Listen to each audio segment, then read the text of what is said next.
Cessation des cours de francisation dans l'Est du Québec. Nouveau rôle d'évaluation foncière à Montmagny, la valeur moyenne des immeubles imposables en hausse de 21 %. Une rencontre citoyenne axée sur le développement du territoire à Montmagny.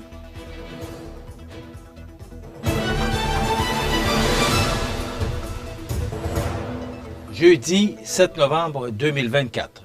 Bonjour mesdames et messieurs et bienvenue à votre bulletin d'information sur le réseau de télévision CMA-TV.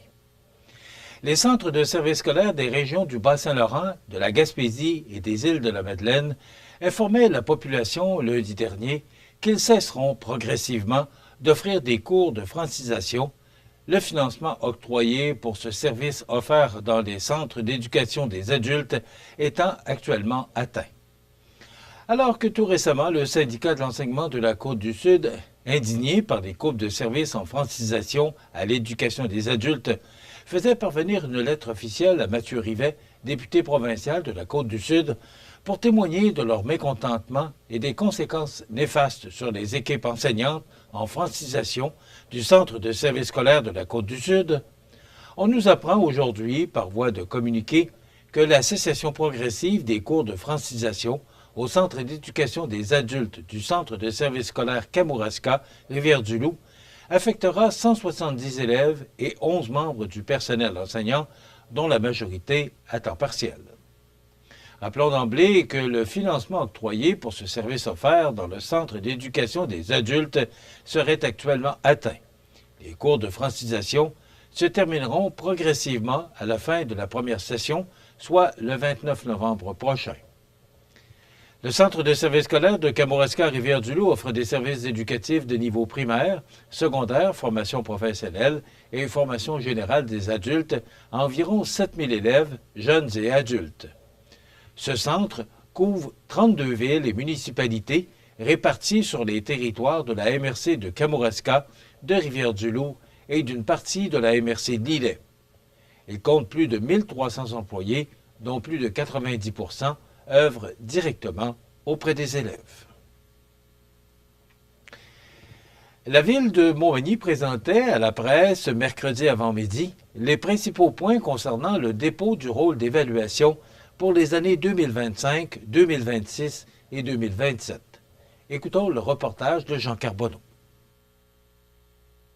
Exercice obligatoire de la loi, le rôle d'évaluation foncière établit la valeur à partir de laquelle les taxes municipales sont calculées par la municipalité. Cet exercice s'effectue tous les 3 ans et le calcul est fait à partir des ventes immobilières sur le territoire de la ville en date de juillet 2023 pour le prochain rôle. M. Carl Provencher était présent à la conférence de presse. Celui-ci est évaluateur agréé à la Fédération québécoise des municipalités et signataire des rôles de la MRC de Montmagny. Il nous explique le calcul effectué cette année.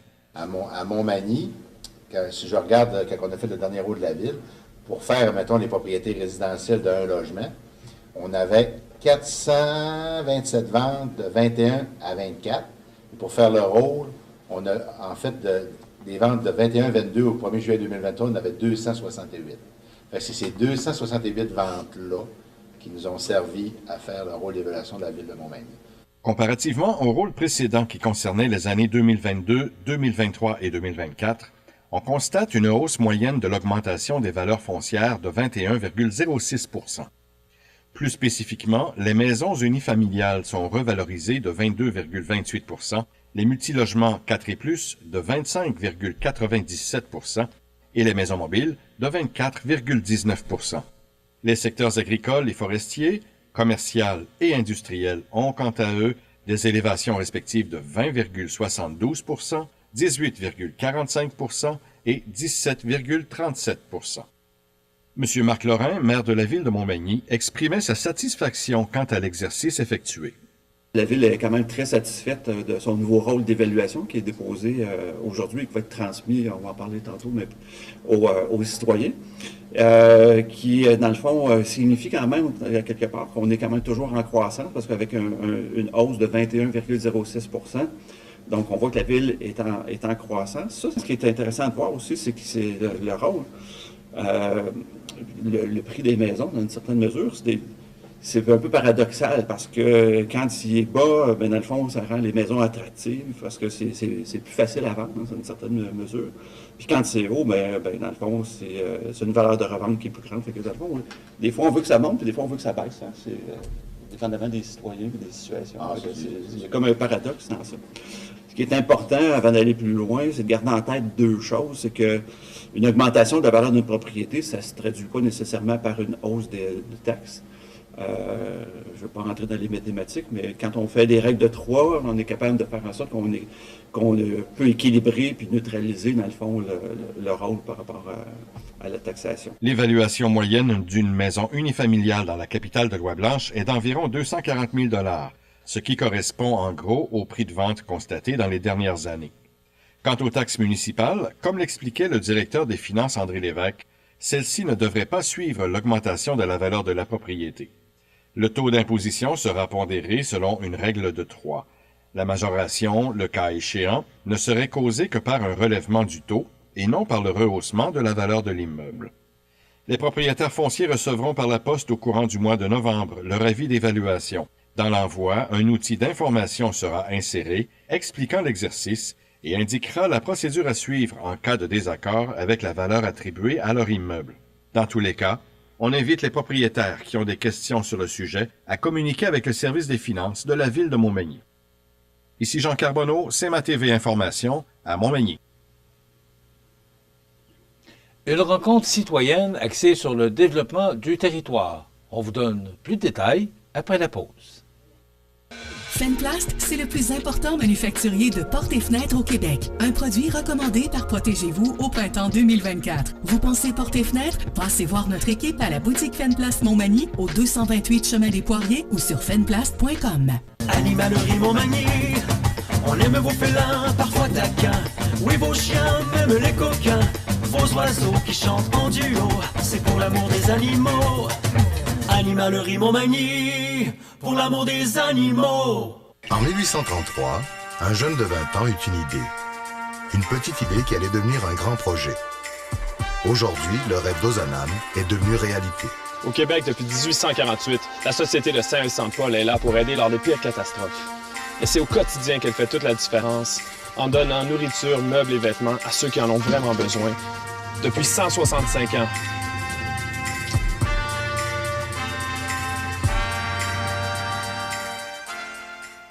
Vous regardez CMA-TV, le réseau de l'information sur la Côte-du-Sud.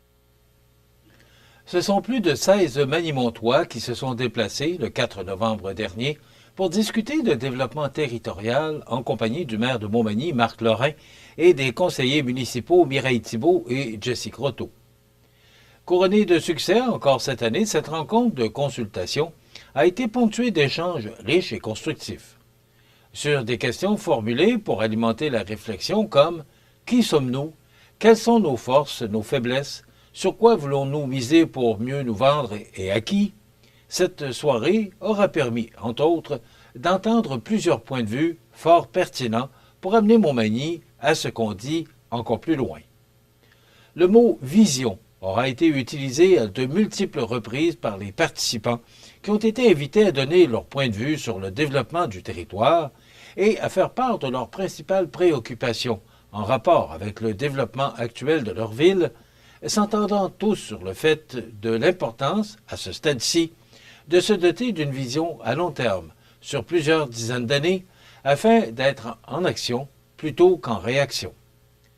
De nombreux enjeux à considérer par la Ville en matière de développement du territoire ont été soulevés, tels que le logement, le déneigement, l'accessibilité universelle, la vétusté du parc immobilier, la mobilité, la pollution lumineuse, le transport, l'accès aux fleuves et sur plusieurs autres sujets. Cependant, plusieurs éléments ont été mentionnés sur la fierté des participants, dont les infrastructures récréatives telles que les sentiers urbains multisports, la bibliothèque, le parc Saint-Nicolas, le marché public, Place Montel, le parc aquatique, espace citoyen, ainsi que les grands événements comme un été chaud ou le marché de Noël, l'aménagement du boulevard Taché et la qualité des installations souterraines. Un nombre impressionnant d'idées et de suggestions sont ressorties de cette rencontre citoyenne. Nous gardons évidemment tout ce que nous avons entendu en mémoire, puisque plusieurs propositions seront très certainement une bonne source d'inspiration, de confier le maire Lorrain et les conseillers et animateurs de la rencontre, Mme Thibault et M. Croteau. Considérant l'appréciation des participants à cette rencontre de consultation, la prochaine rencontre citoyenne devrait se tenir au printemps prochain sous le thème de la démocratie municipale. Et l'activité de l'Halloween à Saint-Pamphile qui s'est déroulée au jardin de la Marguerite à Saint-Pamphile a été couronnée de succès en raison des bienfaits de Mère Nature. En effet, les membres du comité Floralie 2000, selon la tradition, se sont encore surpassés cette année en transformant le jardin de la Marguerite en jardin de l'horreur. Décorations thématiques, personnages horrifiants et ambiance effrayante accompagnaient petits et grands dans l'exploration de cette transformation magistrale du jardin. Comme à chaque année, le comité famille et aînés était en charge d'orchestrer l'animation du jardin dès le début de l'après-midi.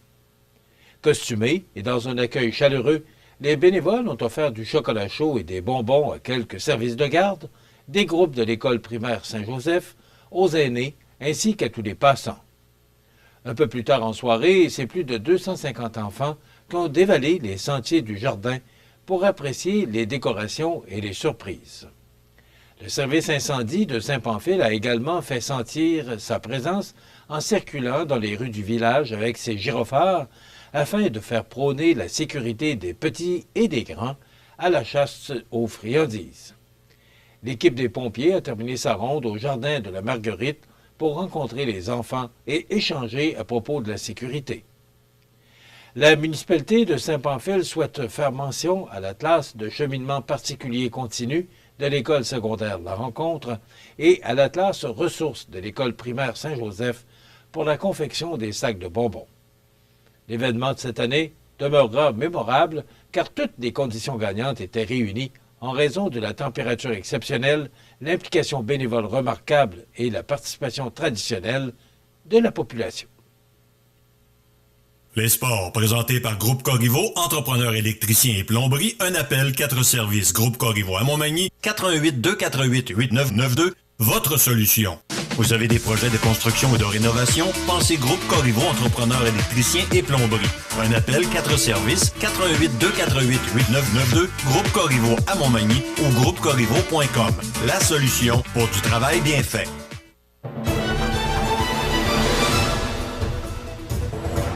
Au sport, plus de 11 athlètes du club d'athlétisme L'Aviron ont pris part à la compétition représentant le club au niveau civil, en plus de leur institution scolaire et de leur région d'appartenance, dans le cadre de la compétition scolaire. Parmi les 11 représentants du club, 2 ont mérité leur place sur l'équipe qui représentera la province de Québec lors de ces championnats. Voici d'ailleurs la liste des 11 participants du club d'athlétisme L'Aviron qui se sont surpassés au cours de ces qualifications.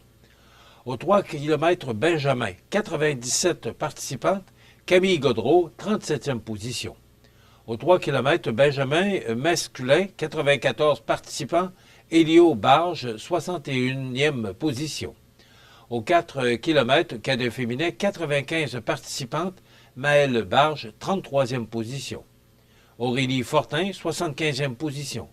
Au 4 km cadet masculin, 94 participants, Cédric Noël, 58e position.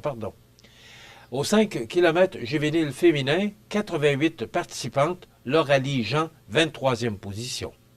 Au 5 km juvénile masculin, 82 participants, Zachary Corriveau, 43e position. Au 5 km junior collégial féminin, 180 participantes, Florence Labbé, 16e position, Juliette Gagnon, 19e position, Iris Munger, 123e position. Au 5 km junior collégial masculin, 218 participants, Elliot Bélanger, 6e position. Respectivement forts de leur 16e et 6e place, Florence Labbé et Elliot Bélanger ont gagné leur laissez-passer pour ce grand événement. Habitués des compétitions de niveau national, Florence et Elliot sauront sûrement tirer leur épingle du jeu et très bien représenter les couleurs du club d'athlétisme L'Aviron de Montmagny. Voilà ce qui complète notre bulletin d'actualité pour aujourd'hui. Dans un moment, les prévisions de la météo C'est tout pour l'instant. Bonne journée, mesdames, messieurs. Pour joindre la salle de nouvelles de CMA-TV, nouvelles au pluriel @cmatv.ca ou encore 88 281 13 13 poste 226. Les prévisions de la météo. Une présentation de Promutuelle Assurance Montmagny-Lillet. Toujours à l'écoute de vos besoins.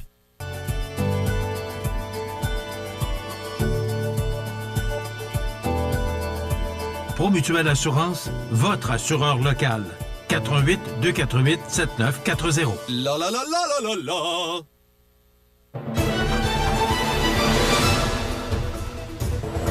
Alors hier, une journée grise, pas beaucoup de soleil, mais pas beaucoup de précipitations non plus. On avait prévu plus de précipitations en avant-midi. Pourtant, ça ne s'est pas réalisé.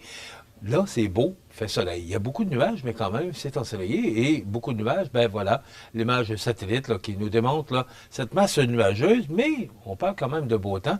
Et si on regarde l'image radar, ben, il n'y a pas de précipitation, du moins pour les prochaines heures, parce que demain, ça va peut-être se gâter un peu. Donc, si si on regarde les prévisions de la météo, en ce jeudi, alternance de soleil et de nuages, vent devenant d'ouest à 20 km/h ce matin avec un maximum de 7 degrés. Ce soir, la nuit prochaine, quelques nuages, ennuagement vers minuit, des vents du sud-ouest de 20 km/h avec des rafales à 40, minimum de 4 degrés. Demain, vendredi, généralement nuageux, des averses qui débutent en avant-midi, des vents du sud-ouest de 30 km/h avec des rafales à 50. Ça devrait continuer à écheveler nos arbres là, qui perdent de leurs feuilles, avec un maximum de 10 degrés quand même pour demain. Samedi, c'est le retour du beau temps. C'est du soleil, mais ce sera frais, avec 5 degrés. Et dimanche, c'est du soleil, avec de fréquents passages nuageux, et on gagne 1 degré avec 6. C'est le retour des nuages et de la pluie pour lundi, avec 6 degrés. Les normales de saison, ce temps-ci d'année, sont de 4 le jour, moins 4 la nuit. Le soleil s'est levé à 6h35 ce matin et se couchera à 16h16, heure normale de l'Est. Il fait actuellement 5 degrés à l'extérieur des studios de CMA-TV. Les vents soufflent de direction sud-ouest à 16 km/h. L'humidité est à 77 % et la pression barométrique est à 101,5 kPa.